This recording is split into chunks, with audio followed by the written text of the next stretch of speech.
Nouvel épisode de Dans la peau du patron, confidence pour confidence. Ravi d'accueillir un invité hors du commun, Mehdi Ouass, président fondateur d'un groupe tout aussi hors norme, le groupe Talent. Administrateur de Numéum, le syndicat du numérique en France, talent du numérique, entrepreneur, mais aussi ministre. J'ai envie de te dire, Mehdi, mais qui es-tu vraiment ? Un mélange de tout ça, en fait. Un mélange de tout ça. Moi, je suis un pur produit de l'école de la République française. Donc, je suis français et tunisien, né à Marseille. J'ai grandi et passé les 20 premières années de ma vie à Marseille à étudier. Et puis, je suis monté sur Paris pour finir mes études, une école d'ingénieur. Et à l'époque, c'était beaucoup plus facile de trouver un emploi sur la région parisienne. J'ai démarré dans la région parisienne et puis j'y suis resté jusqu'à maintenant.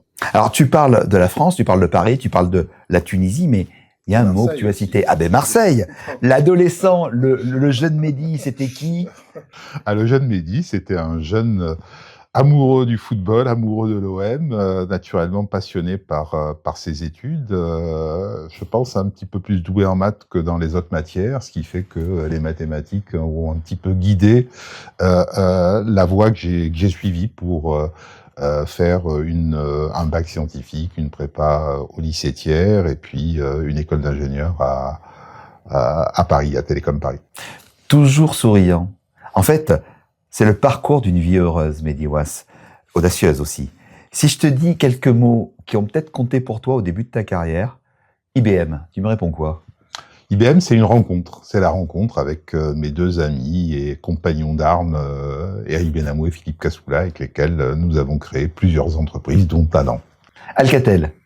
Alcatel, c'est le début de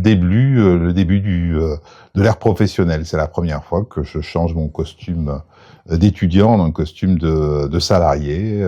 C'est la recherche et le développement. C'était à l'époque l'une des plus belles entreprises du monde, celle dans laquelle on pouvait innover dans les télécommunications et j'y ai passé 3 années formidables aussi. Valoris. Valoris, c'est l'entrepreneuriat. Valoris, c'est l'expertise technologique, c'est la rencontre d'experts techniques de très très très haut rang. Et puis c'est la première fois qu'on est monté assez haut, qu'on a dépassé les 1000 collaborateurs, qu'on s'est ouvert à l'international avec des bureaux au Royaume-Uni, au Benelux, en Espagne. Voilà. Une rencontre, une sacrée rencontre. En 2011, on se rencontre pour la première fois. Ça fait 15 ans. Ça fait 15 ans. À cette époque-là, je te disais « Bonjour, monsieur le ministre ». Est-ce que c'est important pour toi d'avoir été ce fameux ministre après le printemps arabe ? Oui, ça a été fondamental. Venir aider son pays dans un moment aussi important de son histoire, une révolution qui crée beaucoup d'espoir auprès de la population, auprès de la jeunesse, qui déstabilise naturellement le pays et son économie. Donc il fallait faire en sorte que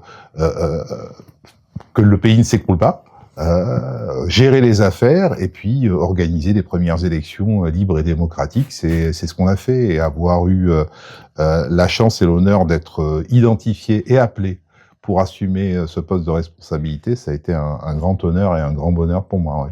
Et tes équipes, pendant cette période-là, qui tiennent la barre de Talent. Alors, Talent, c'est ton entreprise.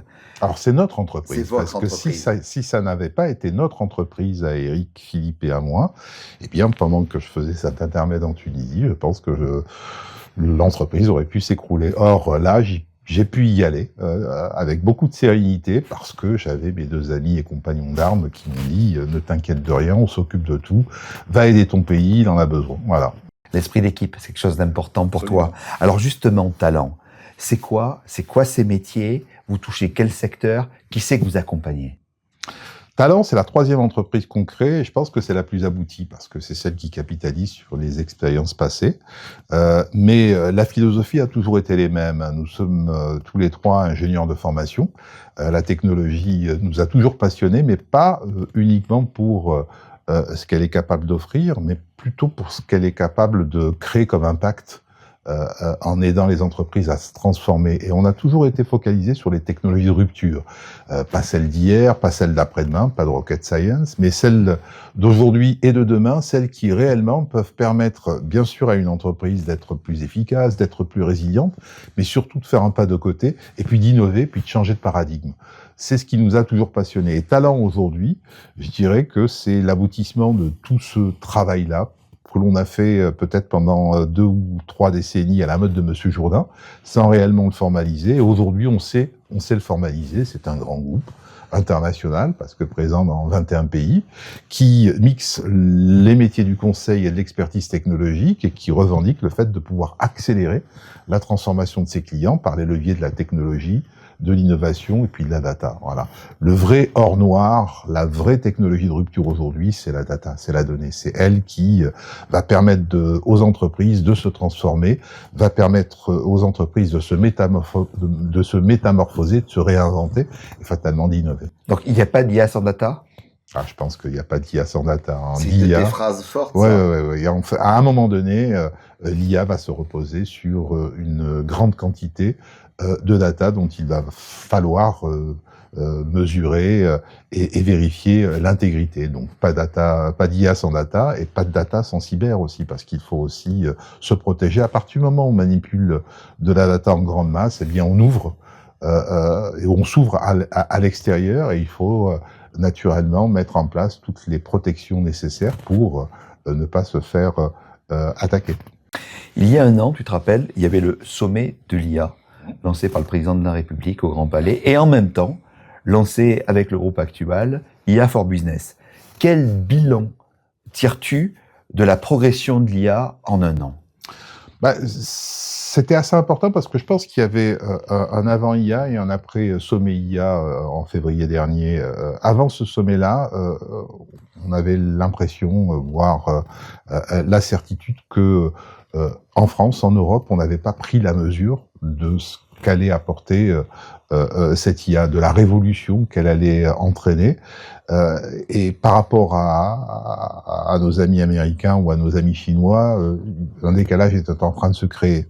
Un décalage à tous les niveaux, un décalage au niveau des investissements. Les investissements aux États-Unis se mesuraient en centaines de milliards de dollars, pareil en Chine, et puis nous, on les octroyait en unités de dollars, ce qui fait qu'on ne jouait pas dans la même catégorie, on ne boxait pas réellement dans la même catégorie. La première annonce qu'avait faite à l'époque le président Macron, c'était de dire plus de 200 milliards de dollars, plus de 200 milliards d'euros allaient être consacrés à la construction de data centers pour réellement développer l'IA. Et c'est là qu'on comprend que l'IA sans data, ça n'existe pas, et que c'est sur les data centers qu'il faut investir. Une véritable prise de conscience aussi au niveau des patrons d'entreprise, qui ont tous aujourd'hui mis cette technologie en haut de leur agenda et qui vont l'intégrer pour repenser leur stratégie. Et ça, c'est important. Et puis, naturellement, tout l'écosystème qui s'est mis en branle pour réellement créer de nouvelles idées, de nouvelles solutions pour accompagner ces transformations. 2025, malheureusement, a été une année mondialement difficile, économiquement, politiquement, ce qui fait que cette accélération qu'on avait espérée ou appelée de nos vœux en février après le sommet n'a pas réellement eu lieu, mais néanmoins, je pense que bon nombre d'entreprises ont commencé à préparer leurs infrastructures pour pouvoir réellement tirer parti de ces technologies en 2026. Donc, je crois que ça a été un très bel événement, je crois que ça a été un électrochoc, une prise de conscience que le train avait démarré, qu'il fallait être dedans, qu'il n'y avait pas de chemin annexe. Et aujourd'hui, c'est ce qu'on constate, et c'est aussi pour cette raison-là qu'on a donné une orientation un petit peu plus agressive à Talent, beaucoup plus orientée vers le conseil en stratégie, vers la data et l'IA, et vers la fortification des infrastructures de nos clients. On parle beaucoup aussi d'emplois. C'est aussi l'objet de cette émission. Est-ce que l'IA va détruire ou créer plus d'emplois? Alors, si je prends un petit peu de recul et je reviens à 4 ou 5 siècles en arrière, des grandes ruptures technologiques, on peut en citer 3 avant celle de l'IA, la machine à écrire, l'imprimerie, pardon, de Gutenberg, la machine à vapeur et puis l'électricité. Ces trois révolutions des technologies de rupture ont détruit énormément d'emplois, mais en ont créé beaucoup plus. Et donc le solde net a toujours été positif. Et je crois que l'on va avoir le même résultat avec l'IA, c'est-à-dire beaucoup d'emplois qui vont être détruits, ça il faut pas le cacher, mais beaucoup d'autres vont être créés, et j'ai la conviction que le solde net sera positif. Alors le vrai challenge, il n'est pas de résister, il est réellement d'accompagner la transformation humaine de ceux qui vont perdre leur emploi parce qu'il aura disparu, de les former et de les accompagner à avoir d'autres skills, d'autres compétences pour pouvoir assumer des responsabilités nouvelles. Alors justement, comment l'IA va améliorer le quotidien des Français, des Européens et puis du monde entier? Alors, je pense qu'aujourd'hui, on ne peut plus parler au futur. C'est pas l'IA va, c'est l'IA déjà améliore. Il améliore au quotidien et on utilise l'IA, pareil, à la mode de Monsieur Jourdain, très souvent sans s'en rendre compte. Et le vrai déclencheur, ça a été la mise sur le marché domestique de ChatGPT, où là, tout le monde a pris la mesure de la puissance de ce que pouvait être cette nouvelle technologie. L'IA va pouvoir améliorer le quotidien des êtres humains dans plusieurs domaines. Je pense les plus importants, c'est ceux de la santé. Et on a réalisé en marge de l'AIM l'année dernière une grande étude en France, en interviewant plus de 1500 personnes, 750 patients, 750 professionnels du médical, et les conclusions ont été assez importante, puisqu'on s'est aperçu que 87% du corps médical utilisait l'IA au quotidien pour le diagnostic. Et dans le diagnostic, pour identifier, par exemple, les faux négatifs, c'est-à-dire celui qui repart tranquille parce qu'on lui a dit qu'il n'avait rien et qui en fait a une maladie qu'on n'a pas réussi à détecter, qu'on détectera naturellement trop tard pour pouvoir le sauver. Mais aussi très en amont sur le suivi du dossier médical, sur la préparation administrative pour donner, non pas remplacer le médecin, parce que ça c'était aussi une crainte, mais donner plus de temps au médecin pour diagnostiquer, identifier les bons protocoles et puis accompagner ces médecins. Dans l'éducation aussi, on ne peut plus aujourd'hui éduquer nos enfants de la façon dont nous avons été éduqués, sans utiliser ces technologies qui vont permettre d'accélérer bon nombre d'apprentissages dans tout ce qui va permettre de préserver aussi notre planète, parce que l'utilisation de cette technologie doit se faire aussi de manière responsable pour l'humain, bien sûr, mais aussi en tenant compte que ça peut dégrader ou ça peut améliorer notre planète. Donc il y a énormément de champs dans lesquels on va pouvoir utiliser cette intelligence artificielle pour, bien sûr, être plus efficace. L'efficacité va nous permettre d'avoir plus de temps, être plus résilient face à des phénomènes que l'on maîtrise pas. Ça peut être des phénomènes météorologiques, ça peut être une guerre, ça peut être une pandémie. Donc il faut que les entreprises puissent faire face à ces crises qui sont des crises exogènes, et l'intelligence artificielle, l'analyse de la data en masse va pouvoir les y aider, et puis à un moment donné faire un pas de côté pour participer à la réinvention du monde de demain. Pas de côté, c'est un point important. Tu sais qu'en France, on parle souvent de régulation et d'innovation. J'ai une question, Mehdi. Avant de réguler, il ne faut pas innover? Il faut, bien sûr, la régulation est nécessaire parce qu'elle va protéger. Mais si elle est faite trop en amont, elle va brider l'innovation. Or, l'innovation est le moteur d'accélération et d'intégration des technologies qui sont nouvelles. Donc aujourd'hui, il faut essayer de faire en sorte que les pouvoirs publics qui régulent, d'abord, comprennent vite en quoi cette technologie est puissante et en quoi elle transforme et en quoi elle permet de faire des choses complètement différentes. Et puis, si elles doivent réguler, régule le plus vite possible en faisant appel aux professionnels. C'est ça qu'il faut qu'on arrive à faire. Mais la régulation est là pour protéger aussi le plus faible, parce que sinon on se retrouve dans un Far West où c'est le plus fort qui va gagner et qui va naturellement marcher sur la tête du plus faible. Et c'est pas forcément notre éthique, et c'est pas forcément nos valeurs, et c'est pas celle qu'on a envie de défendre, ni en France ni en Europe. Alors justement, le partage de valeurs, c'est aussi le partenariat que tu as avec de grandes et belles marques. Est-ce que tu peux nous parler du partenariat avec CMA-CGM ?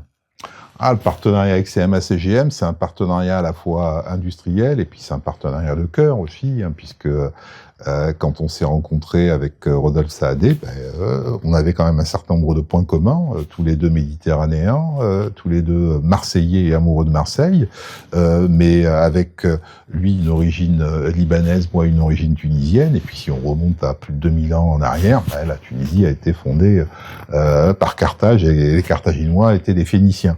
Ce clin d'œil fait, l'idée c'était de se dire Marseille doit et peut devenir une plaque tournante importante de l'intelligence artificielle, et pour cela il faut essayer de créer un écosystème qui soit capable de le faire. Donc un écosystème qui réunisse un milieu universitaire de haut niveau, c'est le cas, un écosystème qui réunisse aussi un industriel international d'envergure, c'est le cas avec le groupe CMA-CGM, et puis un écosystème qui amène une compétence particulière avec une volonté de la développer sur cette région. C'est le cas de Talent. Donc on a décidé de créer au niveau de Talent un centre mondial, un centre international de data scientists spécialisés dans les métiers du shipping et de la supply chain, avec, on n'oublie pas nos origines, une patte à Tunis, une patte à Beyrouth, et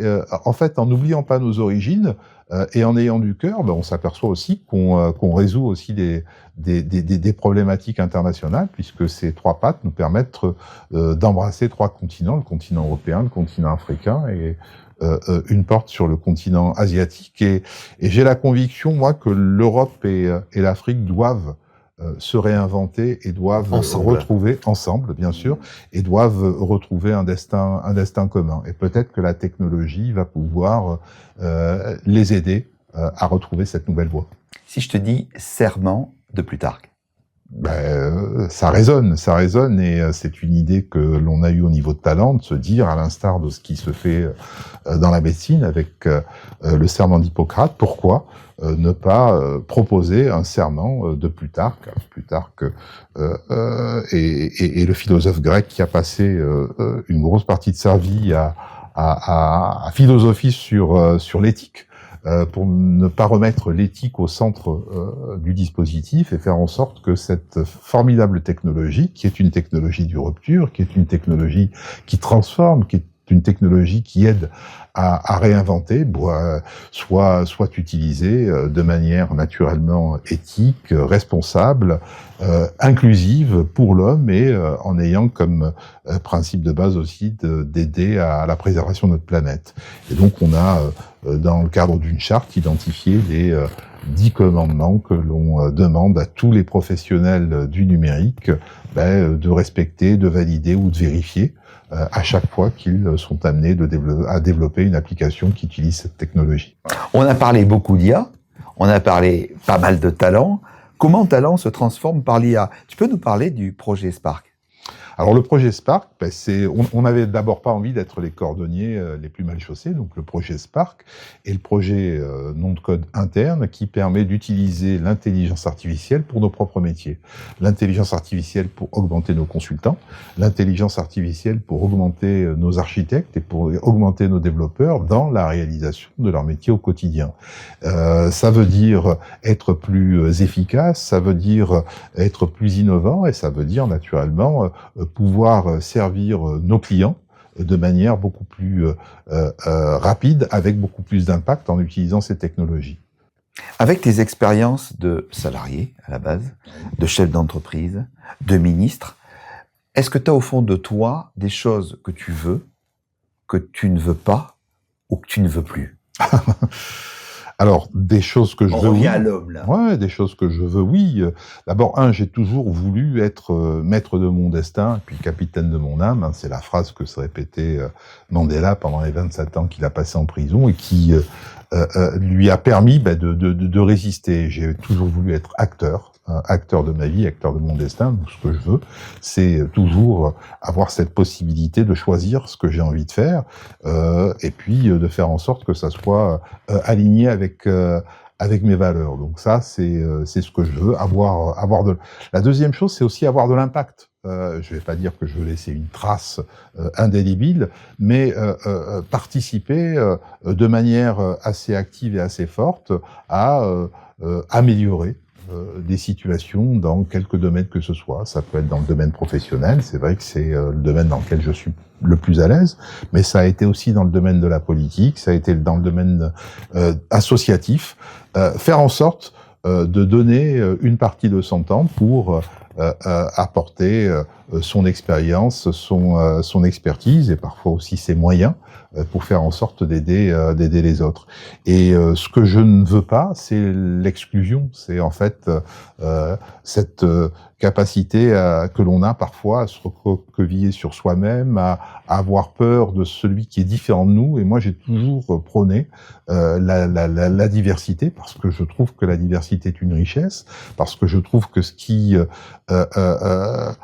est différent de moi va m'enrichir à partir du moment où je le respecte et que sans diversité, on se retrouve dans une voie monolithique qui, à la fin, n'est pas passionnante et même embêtante. Voilà. Tu viens de dire diversité, tu viens de dire respect, l'humain au centre de tout.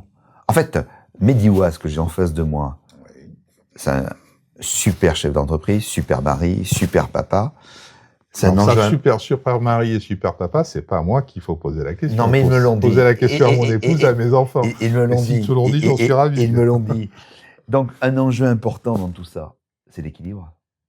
Oui, c'est un équilibre qu'il faut savoir trouver sur toutes ces dimensions, sur toutes ces sphères. C'est-à-dire que le travail sert effectivement à s'épanouir personnellement, mais le but dans la vie, c'est quand même de pouvoir veiller, prendre soin de ses proches, de sa famille, et puis de transmettre les valeurs auxquelles on croit à ses enfants, au même titre qu'elles ont été transmises par nos parents. Quand tu m'as parlé de Marseille, j'ai oublié de te dire quand même que je suis issu d'une fratrie de 6, donc mon père et ma mère ont eu 6 enfants, qu'ils les ont éduqués, élevés, en leur transmettant un certain nombre de valeurs, et que l'école de la République a fait en sorte que ces 6 enfants soient Bac+5 à Marseille. Donc ça, c'est des valeurs qui sont fortes.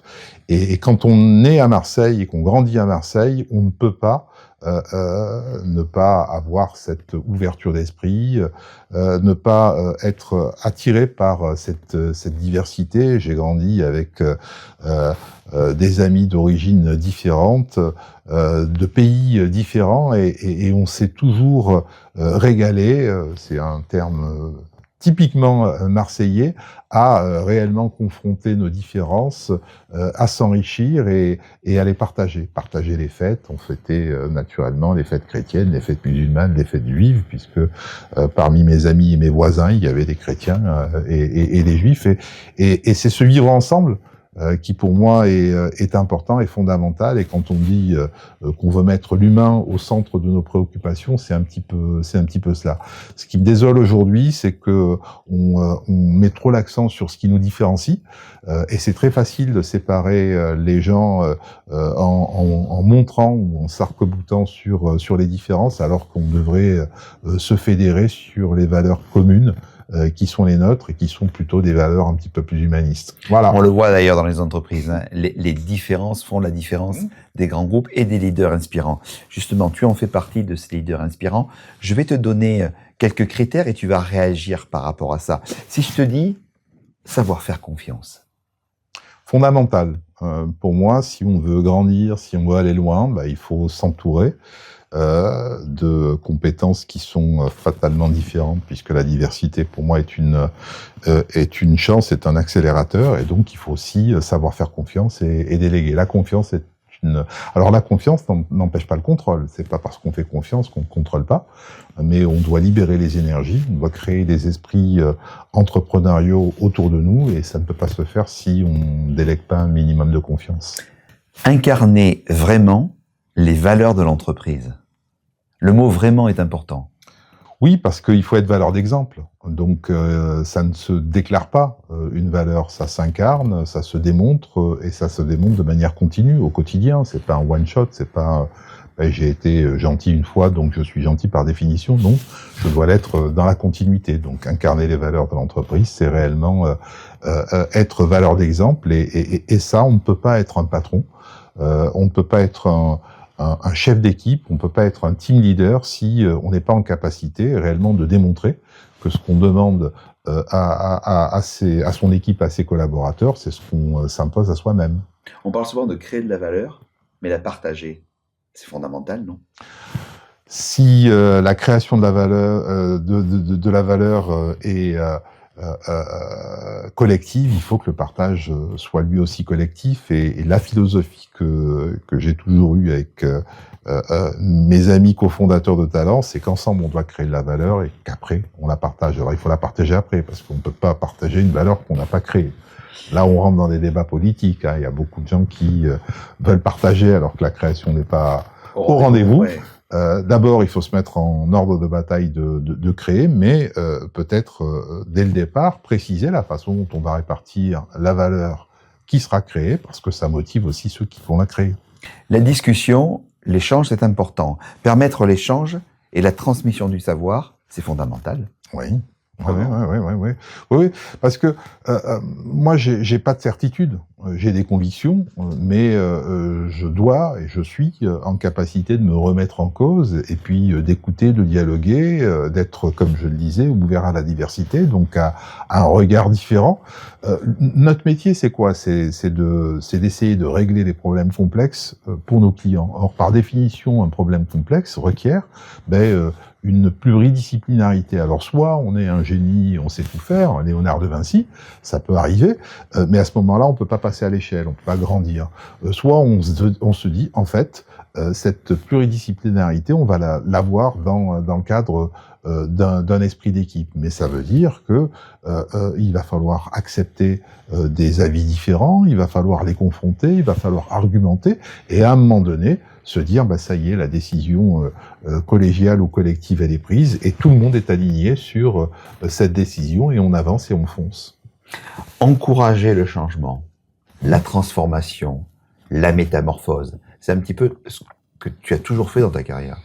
Oui, alors là, c'est trois gradients, 3 grades différents. Exact. Donc, le changement, c'est juste une amélioration en restant un petit peu comme on est. La transformation, c'est faire un pas de côté, et agir et penser de manière différente. La métamorphose, là, c'est se réinventer totalement. Et effectivement, une entreprise et un chef d'entreprise doit pouvoir inculquer ces trois notions-là en fonction, naturellement, des opportunités qui se présentent. C'est sûr qu'on ne peut pas se métamorphoser s'il n'y a pas de la rupture ou des technologies ou un contexte qui l'autorisait. Effectivement, avec cette révolution qu'on est en train de vivre, on ne peut pas se contenter de changer, on ne peut pas se contenter de se transformer, il faut réellement avoir cette ambition de métamorphose, mais se métamorphoser, ça ne veut pas dire que l'on fait table rase du passé et que l'on considère que ce qui a été fait avant n'était pas bon. Non, on va considérer au contraire que ce qui a été avant va être la base de ce qui va être fait après, et ce qui va être fait après peut être totalement différent. On dit souvent que communiquer en toute transparence et savoir écouter, c'est intimement lié. Tu en es persuadé? Oui. C'est compliqué, c'est compliqué parce que parfois, dans la communication, et quand j'ai été ministre, je l'ai réellement touché du doigt, la transparence est difficile à atteindre, parce que vous avez des choses que vous pouvez dire et puis des choses que vous ne pouvez pas dire, et vous ne pouvez pas les dire pas parce que vous voulez les cacher, mais parce qu'il y a un momentum, il y a un temps pour le faire, et il y a un temps pour ne pas le faire. Donc cette transparence, elle est assez difficile à à manipuler, mais elle peut malgré tout s'organiser en étant tout le temps sincère. C'est pas parce que je suis transparent que je dois tout dire, et c'est pas parce que je dois tout dire que je dois tout dire tout le temps au même moment. Je sais pas si j'ai réussi à te faire passer cette subtilité, mais c'est ça qui fait un grand chef d'entreprise, c'est ça qui fait un grand chef politique, c'est réellement mixer la transparence, la sincérité, et puis le bon moment nécessaire à la communication. Et durant cet entretien, tu nous as fait passer beaucoup de choses. D'abord de l'émotion, des forces, de conviction, jamais de certitude. C'est ça la force des grands patrons également. Beaucoup de volonté, beaucoup d'optimisme dans les périodes dans lesquelles on est, de simplicité, et puis ce qui revient souvent, l'humain, cette proximité humaine qui t'est propre, qui est forte. Et je terminerai par une citation. L'homme est ce qu'il fait. Et tu fais beaucoup, Mehdi. Merci infiniment. Merci Patrice. C'était très agréable de discuter avec toi, de dialoguer avec toi, et puis d'apporter un petit peu d'éclairage sur ce que je fais, sur ce que j'ai fait, et sur les raisons qui m'ont poussé à le faire. Voilà. Merci.